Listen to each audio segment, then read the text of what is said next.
Hello again, MMA fans. This is Jason Burgos for Sherdog.com, and I have the great pleasure of being joined by a true influencer and literal league leader in this MMA game we love. He is a former fighter, current coach, and the man in charge of the Professional Fighters League. He is here to chat with me about the PFL season that was in 2019 and the playoffs ahead. That man is PFL President Ray Sefo. Ray, thanks for giving me some time tonight to talk to PFL. I never would have figured your name was Ramon. I would have figured it was like Raymond or something. No, my name is Ray. Ramon is Latin for Ray, which is my son's name. Oh. So you're stealing your son's Skype right now? Is that what you're telling me? Right. Well, matter of fact, I had this name before he was born. And my parents, they wanted to name him like Ray Jr. or whatnot. I'm like, no, I wanted him to have his own identity. So he said, so I went that way. I went the Latin way. So I went, you know what? Instead of being Ray Jr., it'll be Ramon. Yeah, I'm glad you didn't, because it's a tough act to follow. You got to be Ray Jr. That's tough on a kid. That's good for him. Right. But as well prepared, I'll jump right into the question. As well prepared as you and your staff are, plans for something as big as a PFL season will never go as expected. And I have some questions on that in a bit. But with the season in the rear view and the playoffs ahead, what were some of the standout surprises for you in season 2? Be it fighters, outcomes, venues, or just general reception from fans? I think, they were all positive surprises. Positive feedback and whatnot. So I think it was just all the feedback from not only the fighters, but also the fans on how they loved the league format and how, guys are in control of their own destiny. Yeah. And, you win, you move on, you lose, you go home kind of thing. You know what I mean? So especially when the playoffs starts, which is this October, and it happens to be in my hometown, so which is great. Yeah. So all the 3 playoffs, the 11th, the 17th, and the 31st is all here in Vegas in October. Now, Ray Cooper was the breakout star of last season, at least for me and a lot of people. But this year, I feel like the show stealers were Emiliano Sordi, who was great, and Movlid Habulev. Did you expect them to, be the standouts like they were this season? Especially Sordi. He was fantastic. His boxing was nasty. And after having a 1-1 season last year, you weren't really sure what he would come into this year. And, aside from those two, were there any other fighters that caught your attention more so than you expected them going into season 2? You always, you always wish the best for everybody, and of course, the great thing about this format, it really does show what level these guys are at. Right. And the fact that, this, again, you mentioned it, the surprise was Sordi and Bazagid. Bazagid stopped Sordi last year. And so that fight, going into that fight, I think Bazagid had the edge. But Sordi came out and I said, hey, buddy, I can do exactly what you can do. And he ended up stopping, Bazagid in the first round. So, you're right. Those were some of the surprises. But that's what happens in this format. The PFL format presents those great fights, exciting fights, and the unexpected. You know what I mean? And so, I didn't think John Howard would put things together like he did on Fight Night, and was able to stop Ray, not by any other thing other than banging away and knocking the guy out. So again, that was a huge surprise, but in some ways it wasn't a surprise because we've all known that John Howard can do those kind of things. You know what I mean? Yeah. And so, but he hasn't done it for a while. So that, so that was a big surprise as well. And the fact that he was able to put away Ray, like that, it just, it just kind of really made him be feared in going into the playoffs. Because now the guys know that Ray, John Howard's not just a grappler. He's a guy that's can stand and bang and knock you out. Now, I've had this conversation with some of my colleagues in the media and even some fighters on the PFL roster that the differences, the big differences in this year's roster seem to have a lot more international fighters. And for, right. A North American-based company on ESPN, maybe more Americans or Canadian fighters would have, drawn a little extra interest and stuff like that. Was the move to have many international fighters just how the search for the best talent available worked out? Was it to try and garner more interest from international audiences with the new TV deals that the PFL picked up after season 1? Was it both? How did that work out that there seemed like so many, especially from Dagestan too? Right. It was actually, you're right. It is a bit of both. A bit of international feel, but also, the best talent that was available. And of course, we would love to sign more high-level American fighters, but that's just, I think that's just a matter of time. And again, we've reached out to managers, and we've had some meetings with managers, and just kind of like, let them know that we're in we'd love to be in those talks when a lot of their fighters become free agents. Yeah. And so whether it be here in the U.S. or whether it be international, we wanted to reach out to managers and make that connection, and also, let them know that we do want to be in those discussions and continue to grow our roster. Of course, obviously can't really talk to anybody when they're under contract, but once they become free agents, then we would definitely, we definitely want to be part of those conversations. Fighters missing weight this year was like the absolute bane of the second season of the PFL. I mean, fighters missed weight on every event, unfortunately. 8 total. Ronnie Marcus did it twice, unbelievably. It cost an opportunity to get Sarah Kaufman out there second time. It sent some fighters to the playoffs in a way none of us really want to see happen. How frustrating was that problem this year? How much did it affect some of the hopes you had in terms of matchups? Is there anything you can even do to curb a problem like that? I mean, because you guys have had a hard stance on it, and I commend you for it as is. So can you really do anything to change that? Well, that's just it. I think what needs to happen is these guys need to understand that in the format, you are literally fighting, 8 to 10 weeks, apart. Yep.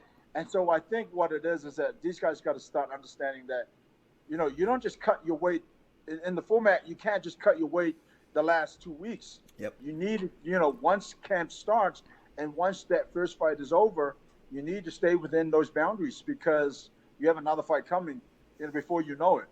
And I get it. This is going to take a little bit of time because everybody's used to fighting one fight here. 6 months later or 5 months later, they have another fight set. So they have another, 2.5 to 3 months of training. Where in the format, you basically got to be, on weight all the time and be in shape. And I think the perfect example is, and I'll use Vinny Magles. Now, there's a lot of other fighters that all made weight. But Vinny is a perfect example where it's from the season last year, it was the fittest I've ever seen him. Yes. Because he was always on weight. He always never fluctuated up and down. He stayed within his boundaries, and he was disciplined about his weight. So he always made weight. And he, that's the reason why it was the best I'd ever seen Vinny in shape. And so, whoever comes into the format got to take that into the way they train and their mindset, and that they're going to be fighting, to get to the championship, you're going to fight 5 fights in the matter of 8 months. You know what I mean? And so to become champion and to win the $1 million at the end, on top of what you make throughout the regular season, you need to be in shape and you need to be on weight. Otherwise, you're just fighting for money. And at some point, that eventually's got to stop. Yeah. And and we've been very firm with guys that didn't make weight. Now, again, speaking of Ronnie, he's a guy with so much talent. Yes. And I see this guy in the gym manhandle, just high-level fighters. Because, we have a lot of fighters that come from all over the place within the U.S. and globally. And Ronnie's just a beast in the gym. Yeah. And unfortunately for him, he couldn't transfer that into the cage, let alone make weight. So he's completely out, and,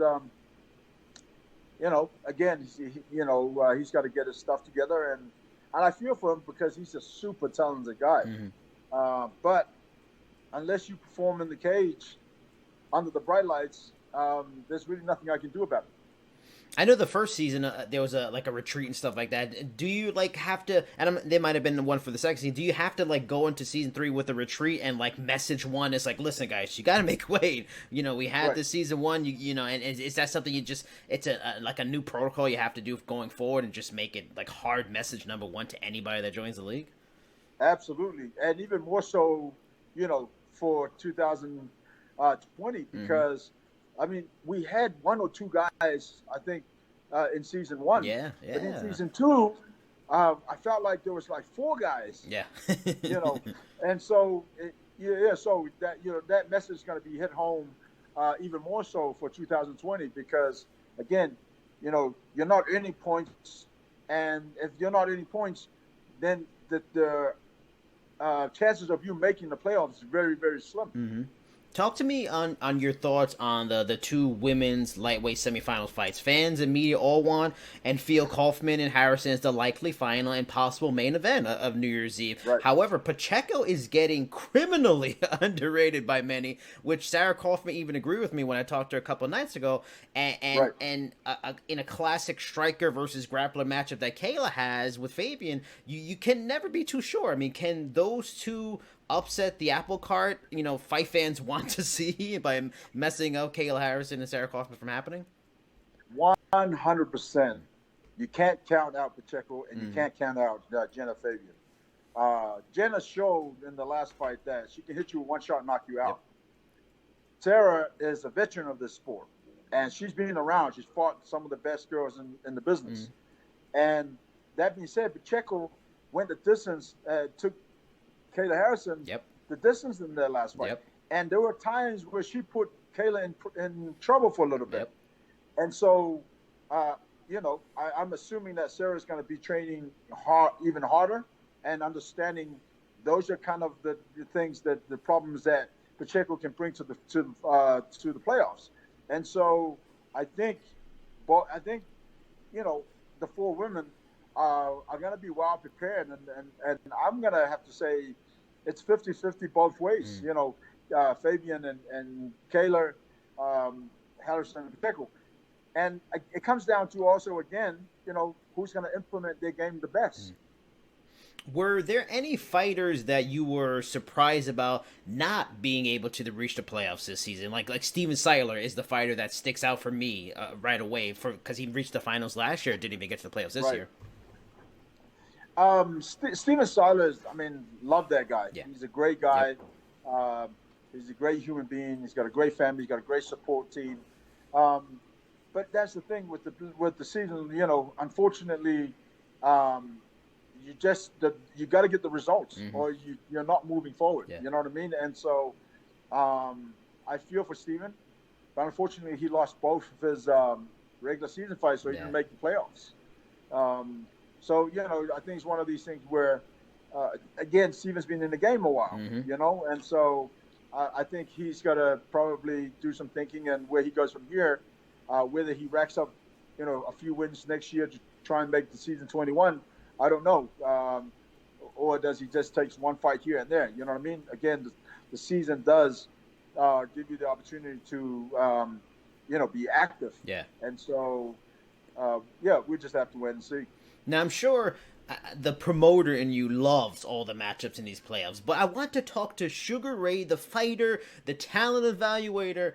What matchup in the quarterfinals or a hypothetical in the semis really intrigue you? Like, for me, the possibility of Harrison Palmer 3 for a second straight year in the semis is fascinating. Or Wade Andrews 2, I want to see because I love the first fight. I mean, another one's Sadbusi versus Cooper, in the quarters. That's an amazing fight. Like, are those some of the fights? Are there some other ones I'm not naming that you're really excited for? Sugar Ray excited for? No, I'm with you 100%. Again, I'm really excited about the Kayla Harrison Fabian matchup. You know what I mean? Like, it's classic striker versus grappler. Mm-hmm. And, you know, right now, that the way it stands is that Kayla's got to try and get that fight to the ground, and Fabian's got to try to keep that fight standing. So whoever implements that game. So, yeah, no, all the names that you just listed, I 100% agree. I mean, those are all the, quarterfinals that I'm looking forward to. Last year, the league was on NBC Sports and Facebook. This year, the league took a big step up to work with ESPN, being on the streaming service, being on ESPN2. How was your experience? How has your experience been working with what most considered the highest level of sports broadcasting on this side of the planet? ESPN's been nothing but amazing. I mean, like, it's such an honor to work with these guys, and having the opportunity to be part of the ESPN family. So we're in great hands. It's one of those things where ESPN helped us, grow and get to a certain point, and then ESPN is another, in terms of sport, is another level where they're the leading in sport, and so for us, it was that time to make that move, and so we're really fortunate and blessed to be able to be part of the ESPN family. Now, I have a lot of roster related questions because you are the artiste molding the roster that is the PFL roster. Could you give me any details of what the situation was with João Zeferino in season 2? He had a breakout first season but couldn't play in the playoffs because of injury. However, he wasn't at the start of this season, but then for the PFL 4 got another finish. I got another win inside the PFL cage. What was the whole thing with João and why he didn't compete from the start of PFL season 2? He was still hurt. He was still hurt, and he was still hurt, and so fortunately for him, he was able to come. But unfortunately for him, he couldn't earn enough points to make the playoffs. Right. But Safina is one of these guys. Right now, as it stands, he's coming back next year. The league made a move in July that many fans were loved and appreciated, and they signed the British fighter and Dana White Contender Series veteran Brendan Loughnane. First, talk to me about what you like about Brendan, and if there is any update on when he will make his debut in the league this year, maybe one of the showcase fights. Yeah, Brandon right now is scheduled to fight October 11th. Okay, oh nice. And that's where we're going to see him. And then, of course, then he goes into the season when it starts in May next year. I mean, Brandon is, I've actually met the guy and talked to him in person, and he's a great guy. And we were just fortunate that he wasn't picked up, and so we were able to pick him up. And I think he's going to be a great addition to the roster for 2020. He's a guy that I'm sure a lot of organizations were going after. I felt that any organization in the world, Bellator, One Championship, Combate, anybody that will get him was a smart move and a fan-friendly move. Was that a move for you that you feel the uniqueness of the PFL format, it hooked him in? It wasn't a money thing. It's like that chance to win $1 million, that draws a lot of attention. Do you feel he was one of those guys that PFL uniqueness is a great selling point for? Right, yeah, no, absolutely. All that and above, and of course, the fact that we also have a network deal in England, and so it's good to have a guy from that home base that even the English fans can root for. So finally, when we got the deal done, we were pleased to have him as part of the team. Can you tell me at all if you made a push to try to get Cyborg Justino? Yeah, we did. We definitely had some. My team had some meetings with them, and like Cyborg said, she wanted to stay at the 45 division. Bellator has a bigger, big 45 division. Yeah. And so, that was her final decision, and we, 100% support her and wish her the very best. Some notable absence from this season were 2 champions and a finalist from last year. Felipe Lins was out because of an injury. Lewis Taylor was out because his division was scrapped, but he couldn't make welterweight.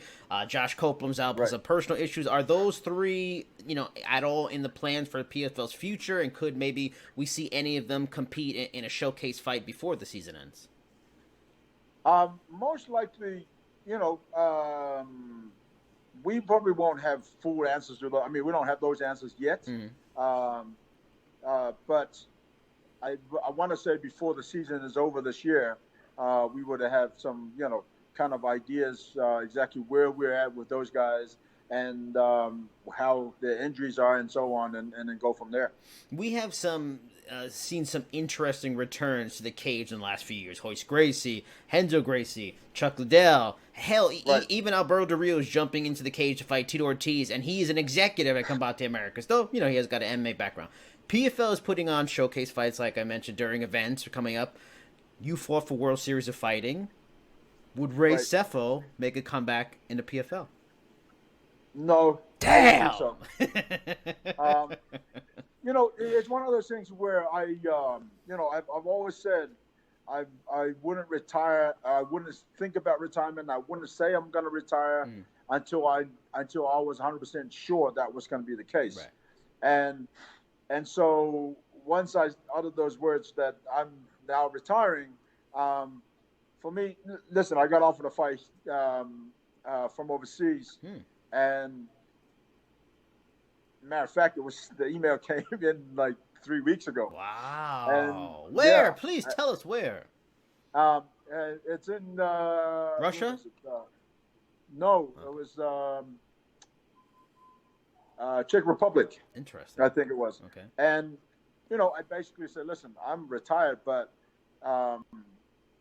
if this is something that you guys can afford to make it happen, then I wouldn't come out of retirement from less than $1 million. Right. I mean, otherwise it's just a waste of time for me, and I'm so busy as it is anyway. Mm-hmm. Yeah. So, and they said, yeah, okay, let's, we're going to talk and then go from there. So, like I said, that was an offer, but I'll see what happens. All right. Now, I always like to end the interviews just finding out a lot more about the subject I'm talking to, away from fighting. I mean, your life is consumed with fighting. You are a martial artist in general. You're a promoter. You're doing all these things, and you're still training on your own. But what are some of the things, the personal passions that you enjoy away from fighting? Like, I've had fighters talk about they like cooking, they like knitting, they like motorcycle riding, they like watching Netflix, binge watching. What does Sugar Ray Sefo like to do when he doesn't want to do anything with fighting? I away from the office and the gym, because I still spar 3 days a week, and I'm still coaching. So away from that, I actually enjoy playing games with my kids, and sometimes video games with my son. So those are kind of fun things for me outside of the martial arts world, and it really keeps me, connected to my kids as well. So it's a lot of fun. What video games do you happen to play with them? Well, right now, it's the Zombies or Tour of Duty. Oh, really? So wait, there's a chance someone will go into one of these rooms in Call of Duty and they may get gunned down by Ray Sefo. Yep. No, but we don't play online. Okay. We have the game, and we actually play it. Then, for me, I don't really want my kids to be playing online. Yet. Can't blame you. Until they're, until they're old enough to be responsible and understand what the online is. You know what I mean? And so, until that time, no, they won't be playing online. Speaking of games, is there a chance at all that a PFL video game, is that at all a thought that has been bandied about inside the PFL offices? Absolutely. Those are all in discussions as we speak.